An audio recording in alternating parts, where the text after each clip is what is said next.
Welcome to the Joshua Cox Show. Thank you for tuning in. Now, before I get started, please hit that subscribe button, that follow button, or the like button, or just leave me a comment down below, or do all of it. All of it would be fantastic, honestly. Every little bit helps up to this point. I don't get paid to do these videos, and it takes a lot of money out of my pocket to do these videos. It takes a lot of time, a lot more time than people think. So just please hit that subscribe button or the like button. It helps me out more than you can imagine. Now, let me go ahead and get started here. I'm going to try to make this as quick as possible because I know a lot of you guys have busy lives and you don't want to sit around for 2 hours listening to me blabber about Democrats and blah, blah, blah. So this is about the Virginia Abortion Amendment. Early voting for this amendment will start on September 19th, 2026. The election day will be November 3rd, 2026. So that is when your guys are going to actually have to vote on it. Now, based off what we've seen so far with the redistricting amendment, I'm pretty sure that the wording of this is going to be probably very hard, because last time I checked, they wanted to kind of phrase it as, do you want like women's health care? Kind of like trying to frame it that way. And their language with these amendment questions have been very, very decisive. It's been very tricky for a lot of people because they don't really know what they're voting for. Like the redistricting amendment, they said, do you want to restore fairness? Obviously, people want to restore fairness, so it tricked people up there. This is going to do the same thing, and the same thing is going to also happen with the marriage amendment. Now, there's a couple, more than a couple reasons. There's a lot of reasons why this abortion amendment that we're going to talk about today is so messed up. It's really a loaded amendment. I'm going to show you the bill, and we're going to break it down a little bit as well after I go over a couple of points. A couple of the points are parental rights are going to be kind of stripped away from a lot of Virginians. So if you have kids, this is going to be a very, very important amendment for you. Or if you're planning to have kids, this is going to be something very important that you're going to want to listen to. Babies left to die. With this amendment, abortion will be permitted up until birth. And right now here in Virginia, if you want to get an abortion, you have to have a note or whatever signed off by multiple doctors stating that you can get an abortion if it threatens your life. But if this amendment goes through, you'll only need one doctor, and really anything you say will permit an abortion. Like you could say that I need an abortion for my mental health, and that is a reasonable classification for an abortion. And abortion will be legal up until birth if this goes through. And then also, so say you have a baby, or you're having an abortion for your baby, and the abortion fails, and they deliver the baby. So the baby is now outside of the womb. The baby is alive. This amendment will give them permission to leave it and let it die. Like it'll give them permission to kill the baby even after it's outside the womb during an abortion if the abortion fails, which right now is illegal. You cannot do that for obvious reasons. So that's going to be another thing. So it would kind of remove the life-saving care from that baby outside the womb. The other one is transgender surgeries on minors. It strips away parental permission for a lot of these fertility cares, and it includes sterilization procedures for kids and adults. And it just doesn't there's no guardrails. Like it doesn't mention any exceptions. Like it just mentions it allows it for everyone, and everyone means everyone. It doesn't mean just adults. It doesn't mean just women. It means everybody, men, women, children. It doesn't matter, because this amendment has zero guardrails whatsoever, which is honestly just very insane. It weakens the health care standards and safety standards. So right now we have regulations designed to protect women's health, and a lot of these are going to get struck down with this amendment. It can penalize people for the liability. Like how do I want to phrase this? Like it eliminates the state's ability to penalize people for harm done to women during these procedures. That's kind of the best way to put it. And then also, you're going to see a lot of more late-term abortions coming with this amendment as well, like I kind of mentioned a minute ago. And right now here in Virginia, we see an average of probably around 38,000 abortions, like annually, every single year, around 38,000 abortions. And one thing that's going to happen if we decide to pass this amendment here in Virginia, abortion tourism is going to be a very big thing. And what abortion tourism is it's basically people from outside the state of Virginia. So if you live in a state in like West Virginia, North Carolina, Tennessee, South Carolina, Georgia, Maryland, Washington, D.C., like surrounding areas, or even farther places like Arkansas or Kentucky or Pennsylvania or, other places. People will come to Virginia to get their abortion because they're like the standards and the safety is just gone. And like you can get an abortion whenever you want. It doesn't matter. So we're going to see a lot more abortions if that comes through. And a lot of people are going to be traveling from out of state to Virginia to get their abortions done here.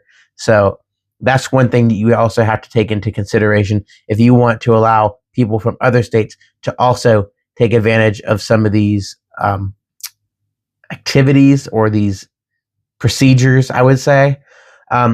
Now, with that being said, I'm going to go actually throw up the bill on the screen, and we're going to read this and kind of break it down together to kind of like get you guys to be able to kind of understand like what exactly this thing says.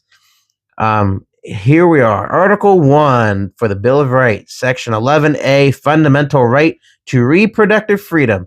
Now, before I get started with this was actually, this little copy thing here was designed by the Family Foundation here in Virginia, based out of Richmond. So big props to them. Thank you so much to the Family Foundation. I greatly appreciate your information that you've posted so much. We're going to break this down together, guys. All right.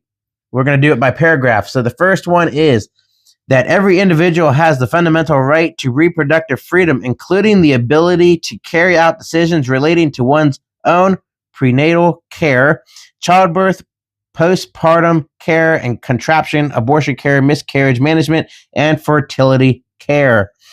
All right, we're going to break down that first line where it says every individual. Individual includes both women and men, kids, preteens, minors. What happens to parental rights? That's kind of what I was talking about just a couple of minutes ago, where there's zero guardrails. It just says everyone. There's no guardrail to it. So what are we going to do, And then 2 words over, we got fundamental right to reproductive freedom. This is a sweeping, vague term. Does your child have the constitutional right to sexual experimentation? So that's going to be another thing that we are going to have to look at. And if I ever mispronounce any of these words, I'm terribly sorry. I'm looking at a very small screen trying to read this because I did not print this thing off. So if I misread it, I'm terribly sorry. Don't kill me. All right. Paragraph 2, an individual's right to reproductive freedom shall not be directly or indirectly denied, burdened, or infringed upon unless justified by a compelling state interest achieved by the least restrictive means. What does that mean? Nobody knows, but we're going to find out if it passes. All right, moving on. Oh, wow. Okay. This is a big one.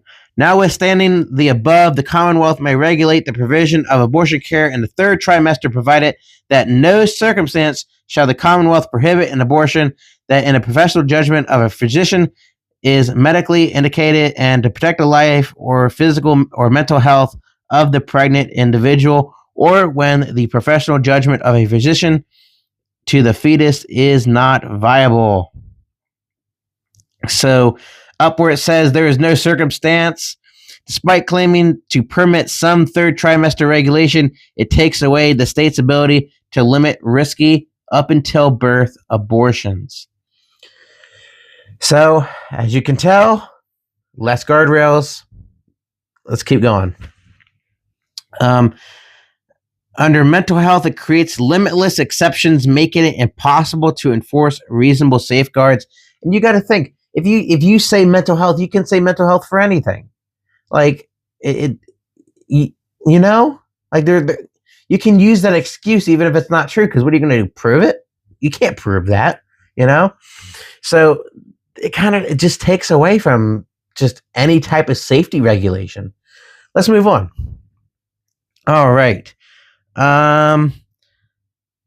Physician equals abortionist to stand to profit with the abortion industry, making it extremely biased.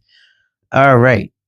Now, let's do next one. The Commonwealth shall not discriminate the protection or enforcement of this fundamental right, which means this could kill parental consent laws that claim they discriminate against minors, punish medical staff who say no to abortions, and open the door to taxpayer-funded abortions. We're going to probably see that. You know, that's just going to be straight up.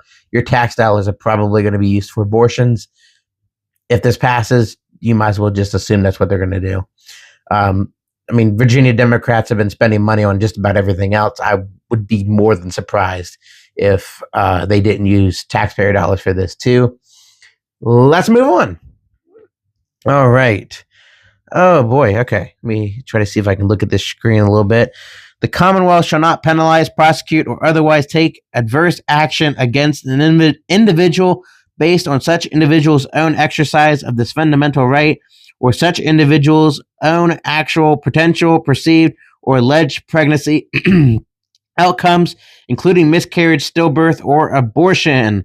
The Commonwealth shall not penalize, prosecute, or otherwise take adverse action against any individual for aiding or assisting another individual in exercising such other individual's right to reproductive freedom with such other individual's voluntary consent. Can we take it a second to see and recognize and talk about how many times this bill says individual? Like, dear God, dude, like, it's crazy. It's like every other word is individual. All right, back to it. Oh, Lord. All right, so when we go up to assisting, let's do prosecute. That's at the top. This could prevent or deter investigations into suspicious or I cannot read that. Something abortions. It's blurry. When we go down to individual for aiding or assisting, this abusive partners, traffickers, or out-of-state activists, they're all shielded if there's voluntary consent. Man, I cannot read this thing. All right. And then at the bottom, it says voluntary consent, which could be easily forged. The last paragraph of this, or actually the second last paragraph, for the purposes of this section, a state's interest is compelling only if it is for the limited purpose of maintaining or improving the health of an individual's seeking care, consent with accepted clinical standards of care and evidence-based medicine, and does not infringe upon that individual's autonomous decision making. Whew. Wow. All right. So when we look at the words accepted clinical standards of care, the state interest to protect a woman is made secondary to clinical standards defined by the abortion industry. And then we scroll on over an extra word after the word and to evidence-based medicine. The abortion industry sets the rules.